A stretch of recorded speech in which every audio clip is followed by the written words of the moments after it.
America का Israel को ultimatum, Gaza को लेकर दी चेतावनी, क्यों कहा आपके पास 30 दिन है। 7 अक्टूबर 2023 को इजराइल पर हमास ने अचानक से धावा बोल दिया था। हमास के लड़ाकों ने इजराइल में जमीन और हवाई हमले कर जो बवाल मचाया था, जग जाहिर है सैकड़ों इजरायली नागरिकों की जान गई, तो साथ ही कई इजरायली और अमेरिकी नागरिकों को बंधक भी बनाया गया। इजराइल ने उस दिन कसम खा ली थी कि जब तक वो हमास को जड़ से खत्म नहीं कर देता, वो अपनी लड़ाई नहीं रोकेगा। तब से इजराइल गाजा में हमास को लगातार निशाना बना रहा है। इजराइल ने 1 साल पहले ये साफ कर दिया था कि गाजा पर उसका यह हमला उस वक्त तक जारी रहेगा जब तक वो हमास को खत्म नहीं कर देता। इजराइल की ओर से गाजा में हमलों में हजारों फिलिस्तीनी और हमास लड़ाकों की जान जा चुकी है।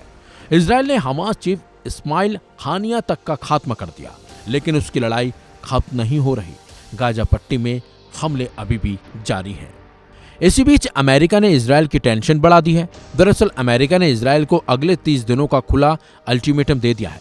अमेरिका ने इजराइल से कहा है कि उसके हमलों के चलते यहां राहत शिविरों में रसद की कमी हो गई है, जिसकी आपूर्ति जरूरी है। अमेरिका ने कहा कि अगले 30 दिनों में मानवीय मदद को बढ़ाना होगा, जिसके लिए इजराइल को सैन्य सहायता में कटौती करनी होगी। अगर ऐसा नहीं होता है तो अमेरिका इजराइल को दी जाने वाली फंडिंग रोक देगा।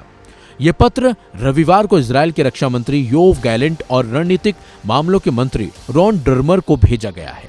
इस पर अमेरिकी रक्षा सचिव लॉयड ऑस्टिन और विदेश मंत्री एंटनी ब्लिंकन ने हस्ताक्षर किए हैं। इस बीच इजराइल के प्रधानमंत्री बेंजामिन नेतन्याहू के कार्यालय ने मंगलवार को बयान जारी किया। इसमें कहा गया है कि इजराइल संयुक्त राज्य अमेरिका की राय की अनदेखी नहीं करता, पर अंतिम निर्णय अपने राष्ट्रीय हितों के आधार पर लेता है। दरअसल द न्यूयॉर्क टाइम की खबर के मुताबिक अमेरिकी कानून ऐसे किसी भी देश को सैन्य सहायता देने से रोकता है जो अमेरिका प्रदत्त मानवीय आपूर्ति में बाधा डालता पाया जाता है।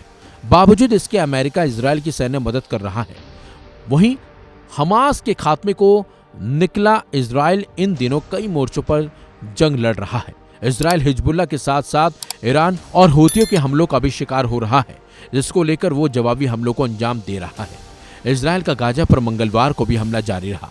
मीडिया रिपोर्ट्स में बताया गया है कि इजरायली सेना ने मंगलवार सुबह दक्षिणी गाजा में सलाह अल दीन मस्जिद पर बमबारी की थी। इसमें 29 लोगों की जान भी चली गई। इजरायली सेना ने कहा कि उसने नागरिकों के बीच छिपे दहशतगर्दों को निशाना बनाया था, हालांकि उसने कोई सबूत नहीं दिया। इजराइल ने कई बार भीड़ वाले शरणार्थी शिविरों और तंबुओं में बनाए गए शिविरों पर भी हमला किया। आरोप लगाया कि हमास के लड़ाके हमलों के लिए इनका इस्तेमाल कर रहे हैं। बहरहाल इस खबर में बस इतना ही। अपडेट्स के लिए बने रहिए वन इंडिया हिंदी के साथ।